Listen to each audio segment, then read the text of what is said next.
Thanks everyone for joining us. We've got 3 of our E3G experts here to give you our initial takes on how the first 2.5 days of COP28 have gone so far, particularly the Leaders Summit elements. We are going to briefly introduce ourselves and let you know what areas we've been covering, but rather than giving you a big long spiel at the start, we're going to focus on opening up to questions from you. So please feel free to put your questions in the Q&A box. If you do want to raise a hand to ask us a question, please do. We have our comms team working in the background to make that happen. Don't ask me how, but it happens. And if you have access to the chat as well, you can ask us questions in there. So to start off, I'll let you know that I'm Alex Scott. I am E3G's Climate Diplomacy and Geopolitics Programme Lead, and I've particularly been covering finance, adaptation and loss and damage at COP28 so far and the Leaders Summit and announcements that have been made. I will hand over first to Leo. Thanks, Alex. Hi, everyone. I'm Leo Roberts. I'm a Programme Lead in E3G's Fossil Fuel Transitions team. I've been particularly following the energy announcements, particularly those around coal that we saw this morning, and the Just Energy Transition Partnerships, and keeping an eye on clean energy announcements, pledges, and progress. Thanks. Over to you, Tom. Thanks, Leo. Hi, everyone. I'm Tom Evans, Policy Advisor in the Climate Diplomacy Programme, and I've been following the work around the Global Stocktake negotiations that are ongoing. Many leaders have been talking about this, so it's one of the key COP outcomes. Thanks very much, Tom and Leo. And we have obviously had a flurry of leader-level roundtables, 2 concurrent plenaries with leaders giving their national speeches, and a surprising race to the top, it seems, on pledges for loss and damage funding in particular. We have been tracking ourselves and with the support of our network, so we have a good grip on the big picture, how the signals from leaders are setting the stage and the expectations for what needs to be negotiated in the final COP decisions, as well as the announcements that have been made on policies and finance pledges so far. So we are here to answer any questions you have. It's super confusing. The last 2.5 days have been absolute chaos, especially for anyone who's been in the queues to get into the conference venue. So we will be very glad to answer any question. There is literally no stupid question at all. And any kind of recaps that you need, we are very happy to provide them because it has been a wild couple of days here in Dubai. So I can see that Christian, and please, could I ask if people let us know which outlet you're from when you're asking a question as well, has asked us, what is the big picture? Tom, can I throw that to you first and get your take on how... Thanks. Thanks, Alex. I think my internet slightly cut out there, but I think you're asking me about the big picture. Happy to kick off on that. I think going into COP28, we were really hoping for a really strong series of outcomes that will start to close the gaps to the Paris Agreement. The Global Stocktake was the main context for that. We know from that that there are major gaps we need to close, both in emissions, the finance we need, and also preparing for climate impacts. And I think what we were hoping is to see leaders come into this and really show how the negotiations for COP28 can actually deliver that. I think so far we've seen quite a mixed bag. On the positive side, the approval of the Loss and Damage Fund at the beginning of the COP was a huge victory for developing countries, and it's amazing we've already seen contributions to the fund. I think we're now totaling just over $600 million US. This is a real demonstration of the will to try and back that fund and make it operational. That's definitely one of the big picture wins. Likewise, we're seeing a lot of energy around renewable energy, the idea of trying to reach a goal to triple renewables and double energy efficiency by 2030. What we're not seeing so far are some of the trickier, harder, maybe more politically contentious issues being gripped with. One of them is the phase out of fossil fuels. I'm sure Leo can talk more about the state of play there. I'd say so far, we've seen some new announcements, but also we haven't yet seen the strong kind of pull from enough people to really make sure that this is something that lands in the negotiations. That will be hard for the days to come. And on finance, I think there are still some gaps. We've seen some commitments from, for instance, the UAE and the 30 billion climate investment fund. We've seen, but still on, for instance, adaptation, a massive lack of attention around the need to finance developing countries and their ability to adapt and cope with a warming climate. And so I think that mixed bag puts us on a bit of uneven ground as we enter the end of this World Leaders Summit and enter the negotiations. Yeah, the Global Stocktake negotiations really are where we're expecting most of these big political outcomes to land. And so the question is, how do we actually capitalize on what needs to be said here and bring that to the negotiations?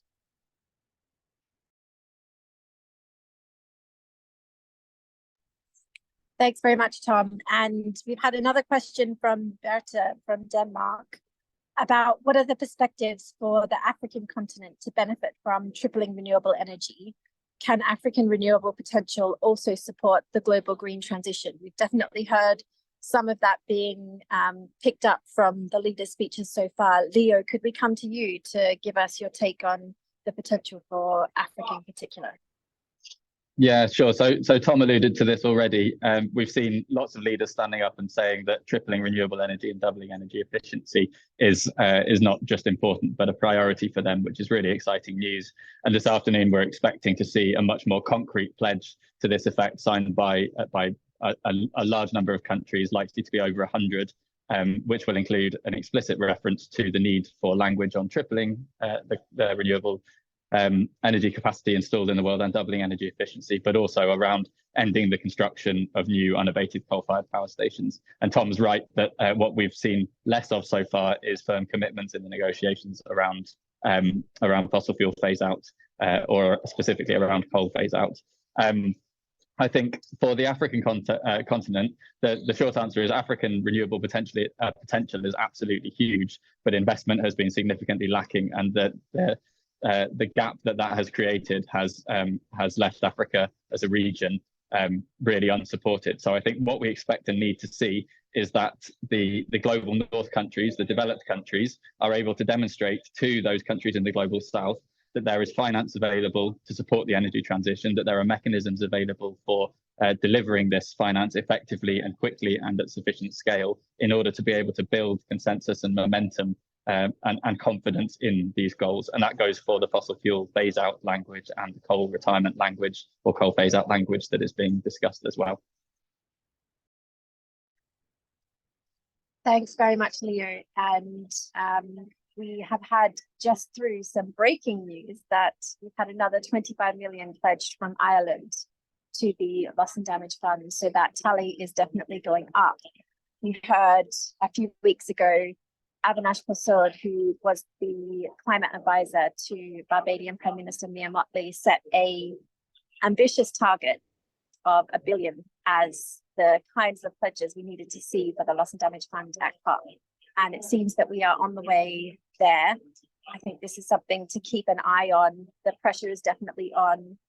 We saw Italy's pledge for 100 million come as quite a surprise, it seemed, to the European Union, who had on day one spoken about having around 125 million altogether from the EU. We seem to have a bit of a bidding war going between the European countries on who can put the most into that loss and damage fund, including on the differences between currencies.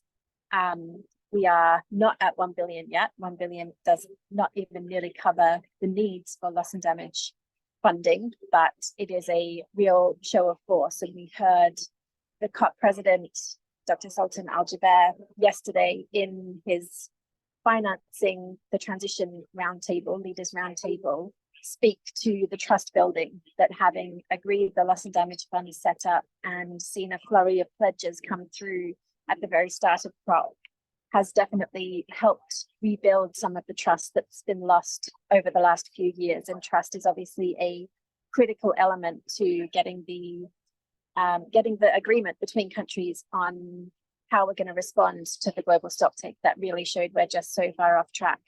achieving the Paris Agreement goals, as Tom was saying. So please do keep your questions coming through to us.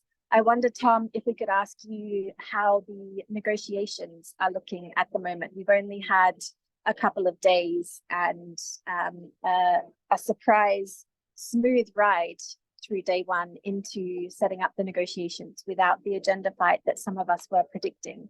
Could you give us a take on the dynamics that we're seeing at the moment? Absolutely, yeah. I mean, I'd say we are still, as you say, in early days for the negotiations. Many of the issues outside of the global stocktake, topics on finance, on adaptation, they're progressing. There's a real pressure from the chairs of these processes to work towards text quickly, and that's a good sign. We really need to see by the end of this week a lot of those texts being formalized and coming close to a near final version. The real concern I have at the moment is around how much work needs to be done on the global stocktake. This is a huge negotiation. We saw a draft text come out. It's a building block text, which has some elements that negotiators can build from and start to craft this all-encompassing outcome to COP28. But so far, negotiations have been slow. We saw many hours of negotiations up until about 11 last night. They're going to continue today until about 10 p.m. These are pretty intense sessions where countries are taking it bit by bit to go through this document and express their views on almost every part of climate action, mitigation, adaptation, finance, loss and damage. And we're seeing big kind of divides in that room over what this outcome will look like. I think last night we saw a very prominent pushback from some countries, like-minded developing group of countries, developing countries, who were clear that they were very uncomfortable with potentially having a sectoral approach to this outcome. In other words, pushing back against the prospect of having firm global goals on the energy transition. And this is, firstly in quite sharp contrast to the amount of pledging that we've seen coming from leaders on this topic, but also really showing how much more work needs to be done in those negotiations to get around some of those concerns. We're seeing today adaptation finance come through as a real priority. The G77 and China group of developing countries were clear that the current commitment to double adaptation finance that was agreed at COP26 simply isn't enough. We're talking about actually a need of hundreds of billions of dollars for adaptation for developing countries, and that needs to be articulated in the outcome. This is something that developed countries are going to struggle with. So there are these flashpoints emerging over the next few hours. We hope to see that first round of negotiations close, and we may see a new text on the global stocktake landing tomorrow. Will we see perhaps clear options for what these different possibilities could be and start to see parties taking sides on them? If we do, I think that's, we can actually see where the lay of the land lies. And it's really key that we see the most ambitious outcomes and the most ambitious options on the table by the end of this week before ministers arrive in week 2. Thanks very much, Tom. And staying with that global stocktake in particular for now, we have a question from Aurelie who's asking whether we can expect the food system declaration or some of the vision around sustainable agriculture to be included in that global stocktake response, noting that the changes that are needed are very different from one region to another. You mentioned there about some of the pushback on a sectoral approach in general in that global stocktake response.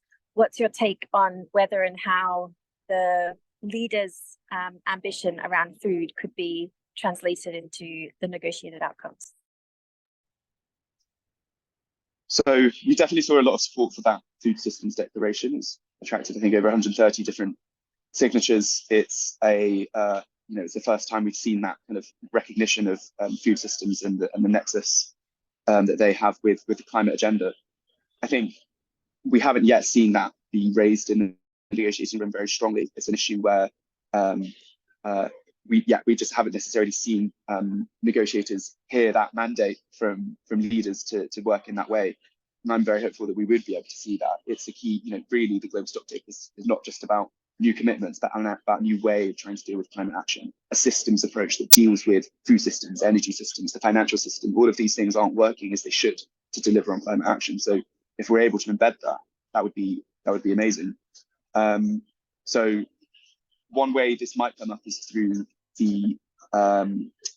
through a publication that will happen tomorrow of key messages that the UAE and Egypt will publish along with the SB chairs, the high-level committee, summarising some of the key messages from roundtables that they've held here on the Global Stocktake among leaders. That could maybe recognise the show of support that leaders have given to this agenda and give a clear signal for negotiators to go away and embed some of that into the final outcome. That would be a welcome development.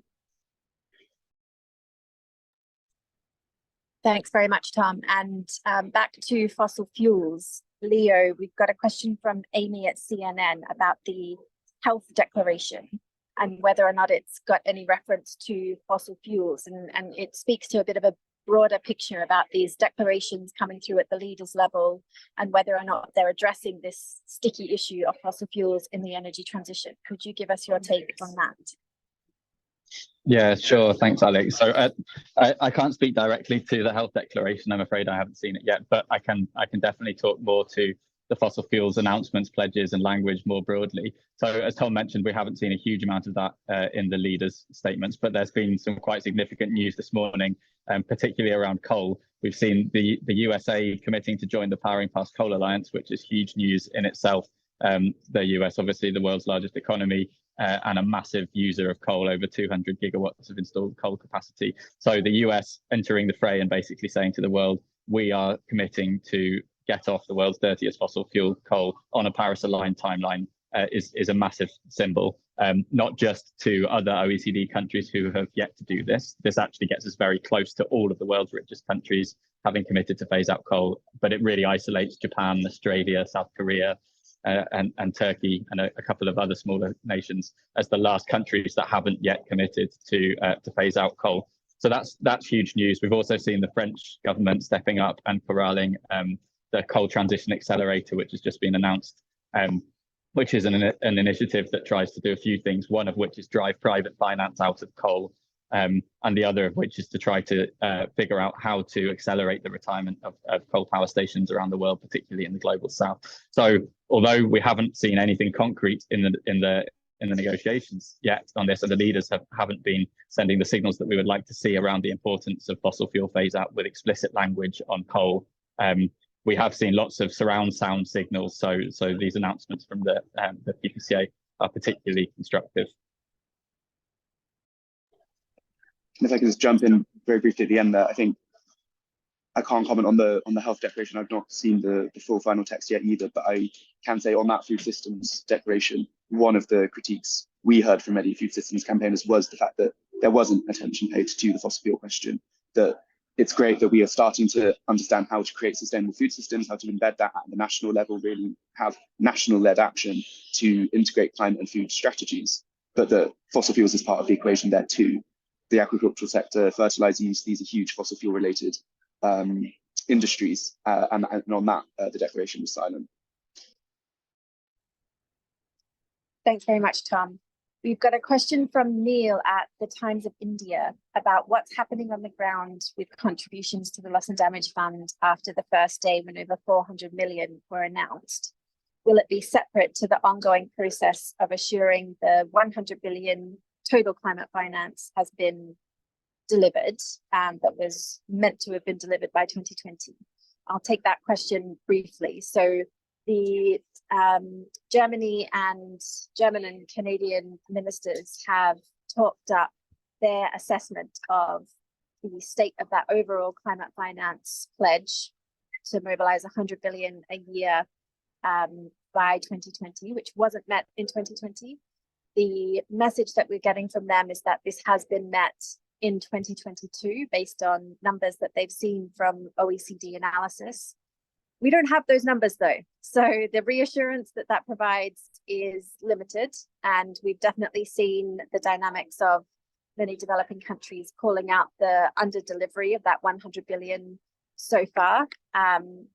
What we have seen is a significant ramp up in pledges to the new Loss and Damage Fund. I think there were many questions before we went into COP about whether or not some of the traditional blockers on loss and damage, the US was one of them for many, many years, would push back even on creating the fund and finalizing the arrangements for the fund this year.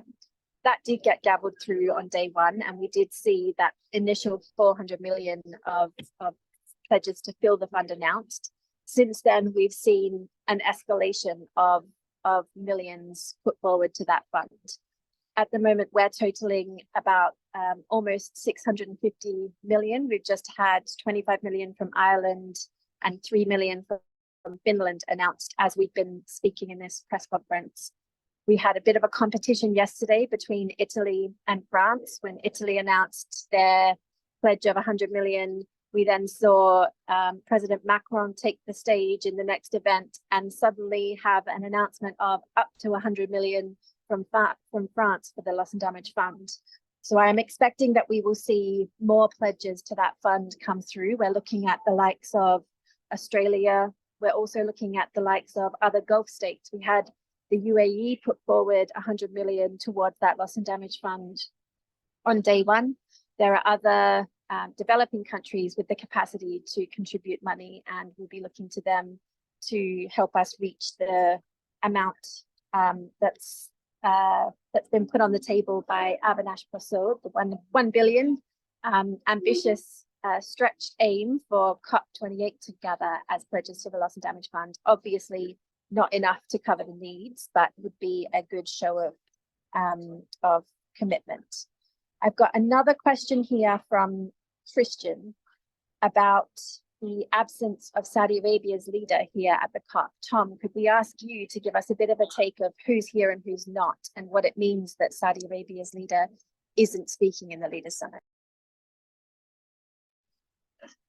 Yeah, sure. I think the Saudi Arabian presence at COPs in the years have historically been, let's say, unconstructive. They haven't always been a enabling and facilitating negotiating party around the room when it comes to climate ambition. So his absence doesn't necessarily come as a surprise. I think some of the surprises were really more about some of those supposed climate champions not being present in the room. Obviously, the US absence of President Biden most strongly felt there. I think the other absence that was strongly felt was China, and President Xi also staying away from COP. I think it's particularly striking, perhaps, that there has been a resumption of those two countries and their climate cooperation. There was an important statement last month, the Sunnylands statement, which showed a real kind of resumption of that cooperation, a willingness to work together, and explicitly there a call from both those countries for a strong outcome at COP28 in response to the Global Stocktake. I think it's a shame we haven't seen that then translate fully yet into the negotiations here. But yeah, the Saudi government, I'm sure, are feeling some of the pressure from this conversation on fossil fuel phase out and energy transition, and that is something that we'll continue to see over the next 2 weeks. How do those countries, those oil exporting and major fossil fuel producing countries, handle this pressure and look to either embrace the agenda and realize the trajectory we're heading on, or continue to stand in the way of progress? I think the other question I have in my mind at the moment is, obviously, the UAE were the first to pledge into that Loss and Damage Fund, the $100 million commitment. It's a major commitment for notably a developing country to do, an oil gas exporter to do. I wonder how that might have gone down in Saudi Arabia, and how other oil and gas countries might react. Thanks very much, Tom. And we've probably got not much time left, maybe one or two more questions, and then I'll come to the panel for your final word on how the whole package is coming together so far and what gaps you're looking to see filled. But this next question I'll take from Vivian, who's asking what we have to say about the call for tripling nuclear energy being called for by over 20 countries. 350.org released a statement kicking against this as dangerous. Do you think this is a good idea to push or not? Leo, could we go to you on that one? Yeah, sure thing. Thanks, Alex. Good question. So I suppose the comparison is that we might have 20 countries pushing for tripling of nuclear, but it's likely we're going to have over 100 countries signing something similar, looking at tripling of renewables this afternoon. And that is directly related to how we actually solve the climate crisis in terms of energy transitions. renewable technology is by far the most effective way of getting us to shifting away from fossil fuels quickly. We need to see a tripling of wind and solar installed capacity by 2030, and that should be the priority rather than nuclear. So I think the number of countries that are publicly and openly backing the tripling of renewables compared to those publicly and openly backing nuclear says a lot about how much countries recognise that needs to happen and are willing to support it. Absolutely. Thanks very much, Leo. We are reaching the end of time, so to give you 30 seconds each, Tom, could we come to you first for your final word? What's the package looking like and what gaps are you looking to see filled? Thanks, Alex. Yeah, I mean, I think above all, we are not seeing leaders raising the stakes enough around what the opportunity is around the global stocktake, and I think that's the biggest gap. There's still time today. We've seen some calls today, but I think really if we don't shift our vision for what the global stocktake can achieve to something much more bold, much more visionary, much more dealing with the fundamental transformations of economies and societies that's needed to deliver on the Paris Agreement and deliver on prosperous, sustainable development, we're not going to make the most of this chance that we have here in COP. So that's what we need to address. Leaders need to really now double down and focus on what the GST can deliver. Thanks very much, Tom. And Leo, what's your final take? I think we've come into this COP with unprecedented momentum around the energy transition. We've seen the surround sound of loads of countries, multiple pledges around renewables, around coal phase out, around no new coal. The noise is loud enough that it should be translated into something in the negotiations, and we need to see leaders and negotiators really turning the language that has been used outside the COP into the language that's being used inside the COP. I think that we need to be very clear that this needs to reflect both renewables deployment and the doubling of energy efficiency, but also simultaneously action to phase out fossil fuels, particularly coal, which means defending the language that was used at Glasgow and reiterated last year in Sharm el-Sheikh, and actually extending it to include commitments to end the construction of new coal. This is a complete energy package. The momentum is there and the potential is there to land this, and we really need to see everybody in the room pushing for this to happen. Thanks very much, Leo. And my final take on the finance, adaptation, loss and damage side of things, I think we've definitely seen some flashy numbers put on the table on finance, $30 billion commercial rates funds set up by the UAE. We've had some numbers around renewable energy investment packages, some reiterations of the partnerships from the EU on their global partnerships for renewable energy and clean technology development. I think what we haven't seen overall is a clear line on concessional finance, a clear tally of pledges on finance at rates that are affordable for countries. What we have seen, though, is a collation of the political momentum behind the broader finance architecture reform, getting the MDBs to work better together in mobilizing different sources of finance, using their concessional finance and public finance more effectively, and also looking to address the broader question and problem of debt burdens for countries. We have this finance framework launched yesterday that really collated a lot of the agendas that had been put on the table by many countries. And we're hoping to see that translate into the final COP decisions in that global stocktake response as well. We will stop there because we are at time. Thanks very much, everyone, for tuning in with us. We are available to answer your questions throughout the next, what will it be, maybe still 2 weeks from today of COP28. Email us at press@e3g.org or reply to the WhatsApp number that you received the link to this from, and we look forward to continuing the conversation. Thanks, everyone. Bye-bye.